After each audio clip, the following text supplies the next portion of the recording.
एक नया इतिहास लिखेंगे।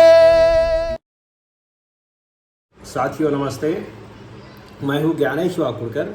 आप देख रहे हैं लोक जागर इंडिया चैनल और आज हम बात करेंगे खुल्लम खुल्ला एक अलग विषय पर।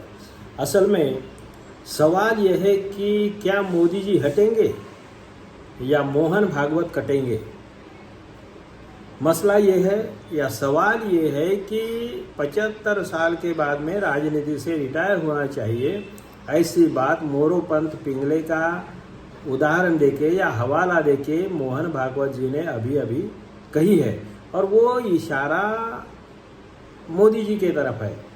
असल में ये 75 साल वाला कोई कानून नहीं है ना, आरएसएस की घटना में कानून है, क्योंकि आरएसएस वाले तो कभी पद छोड़ते ही नहीं है। उनके सारा संघ चालक जो भी है तो वो आखिरी सांस तक रहते हैं।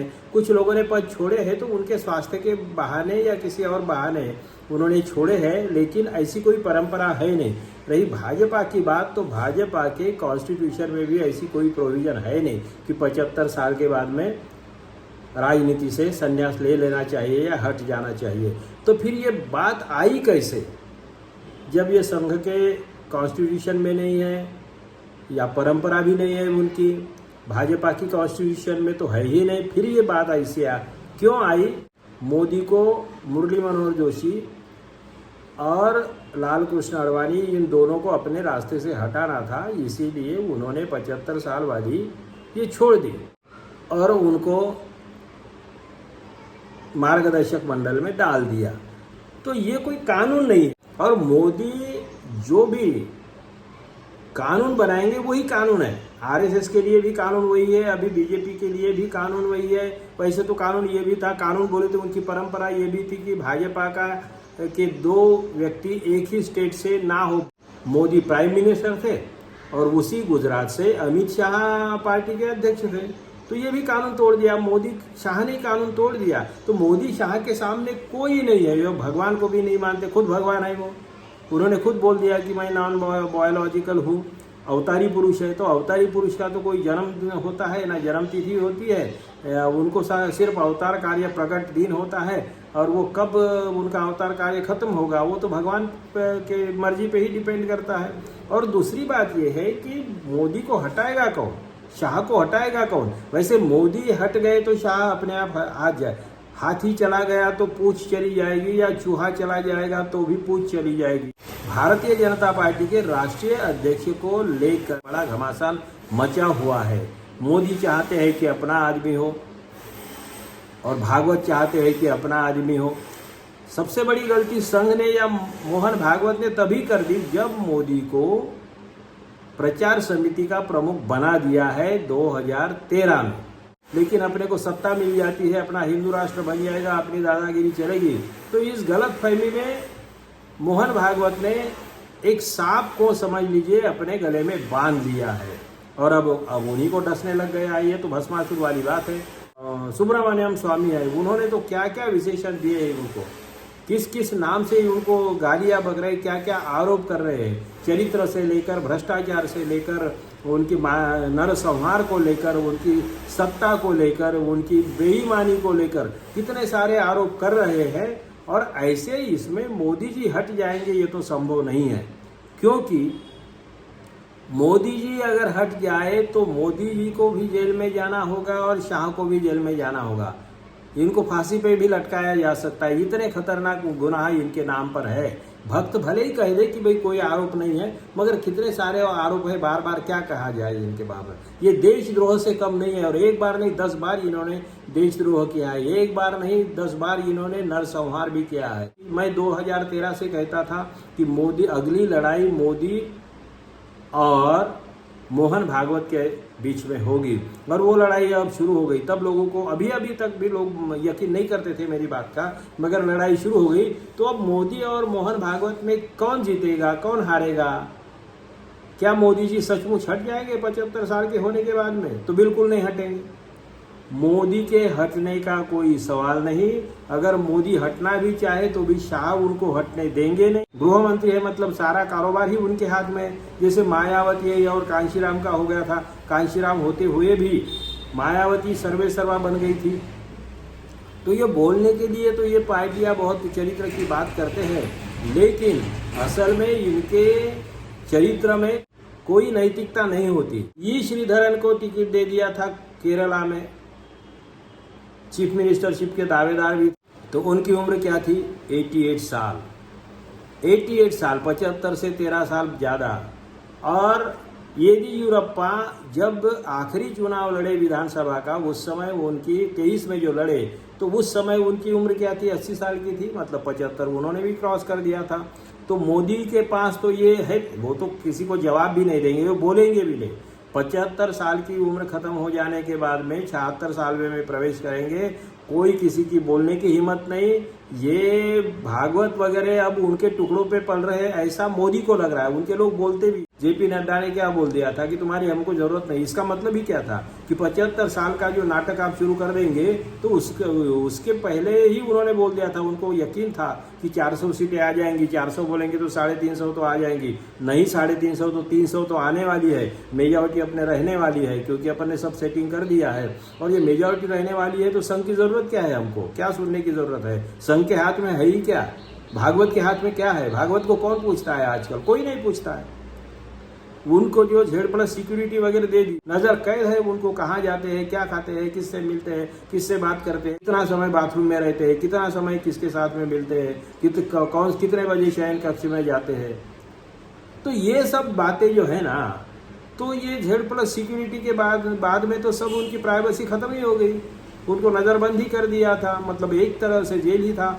और अगर अभी संघ वाले अगर मोदी जी के खिलाफ में ज्यादा हंगामा मचाते हैं, उनकी औकात नहीं है संघ की, क्योंकि अब उनको खरीद लिया है, मोदी शाह ने खरीद लिया है, उनकी आदतें बिगाड़ दी है, उनको अय्याशी के इसमें झोंक दिया है, अय्याशी की उनको आदत पड़ गई है।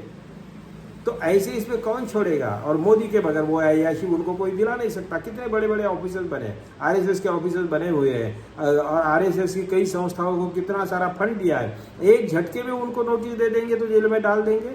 मोदी जी अगर ये मोदी जी के खिलाफ में, शाह के खिलाफ में अगर थोड़ी भी हालचाल अभी करते हैं भागवत या कोई संघी या कोई बीजेपी वाला, तो सबसे पहले मोदी जी भागवत को अंदर डाल देंगे, मैं आपको बोल रहा हूँ। दूसरी बात क्या है, तारीखों के हिसाब से भागवत तो एक हफ्ता पहले 75 साल के हो रहे, तो पहले उनको वो छोड़ेंगे नहीं। अगर छोड़ते हैं तो दबाव बढ़ेगा, ऐसा बोलते हैं तो वो बोलेंगे। इसमें भी मोदी बोलेंगे भी नहीं, खुलासा भी नहीं करेंगे, लेकिन बोलना ही है, किसी और बोलने लगाएंगे तो वो बोलेंगे कि भाई वो संघ की उनकी मर्जी है।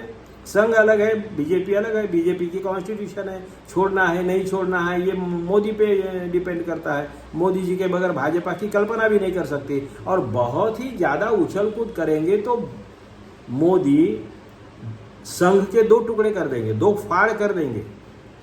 कुछ लोग अगर संघ के साथ में रहते ही हैं, समझ लीजिए कुछ लोग, बहुत चुनिंदा लोग रहेंगे, संघ के 2 टुकड़े हो जाएंगे। बड़ा खेमा जो है वो मोदी के पास चला जाएगा, बहुत ही छोटा खेमा भागवत के पास रहेगा। और इसीलिए इनके पास पर्याय क्या है, मोदी हावी हो जाएंगे। ये सितंबर महीने में 17 सितंबर के बाद में इनका पूरा जो नशा है उतर जाएगा, उतार देंगे मोदी छोड़ेंगे नहीं गद्दी, कितना भी करो छोड़ेंगे नहीं, उसके लिए कुछ भी करेंगे। सत्ता से हार भी गए होते तो भी मोदी ने छोड़ा नहीं होता, हार भी गई होते ना। क्या किया उन्होंने? अभी तक पार्लियामेंट्री बोर्ड की मीटिंग हो गई, करवाई, भाजपा का अध्यक्ष करवा सके भागवत? तो भागवत के पास में चारा क्या है? या चुपचाप उनकी गुलामगिरी करनी पड़ेगी, जैसे गडकरी चुपचाप रहे। एक बात और भी है कि गडकरी के एक बात तो है कि मोदी अड़चन में है, परेशानी में है, इसमें कोई शक नहीं। गडकरी एक जमाने में अकेले पड़े थे, अब गडकरी के साथ में संघ भी आ गया है, समझ लीजिए। लड़ाई में और लोग भी आ रहे हैं, इसलिए गडकरी के चेहरे पे चमक आ गई। वो प्राइम मिनिस्टर बनेंगे नहीं बनेंगे ये बात की बात है, लेकिन चमक तो उनके चेहरे पे आ गई है। तो आप ये मानिए कि भारतीय जनता पार्टी और संघ के लोग इतने झूठे हैं, इतनी मक्कारी करते हैं कि उनको भगवान पे कोई भरोसा नहीं, उनको मालूम है कि भगवान है ही नहीं, तभी तो इतनी बदमाशियां करते हैं ना, मंदिर में भ्रष्टाचार करते हैं, राम मंदिर में भ्रष्टाचार किया है, कहाँ का झूठ बोलते हैं, मक्कारी करते हैं, बेईमानी करते हैं, लोगों को मरवाते हैं, फिर भी संघ के लोगों को कुछ नहीं लगता, क्योंकि उनको मालूम है ना स्वर्ग है, ना नरक है, ना पाप है, ना पुण्य है। उनको लगता है भगवान तो है ही नहीं, जो हम करें हम ही भगवान है, हम करें सो कायदा, ये उनकी प्रवृत्ति है, ये उनकी विकृति है, प्रवृत्ति बोलिए या विकृति बोलिए।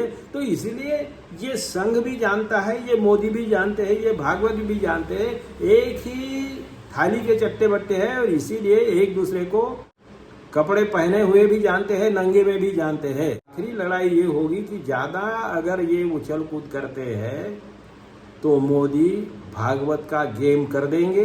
अगर भागवत अभी नहीं हटाते, उनको मोदी को अभी नहीं हटाते हैं, तो समझ लीजिए संघ के दो टुकड़े होना तय है, भागवत का पत्ता कटना तय है, नया भागवत भी आ सकता है, भाजपा के भी दो टुकड़े हो जाएंगे, या फिर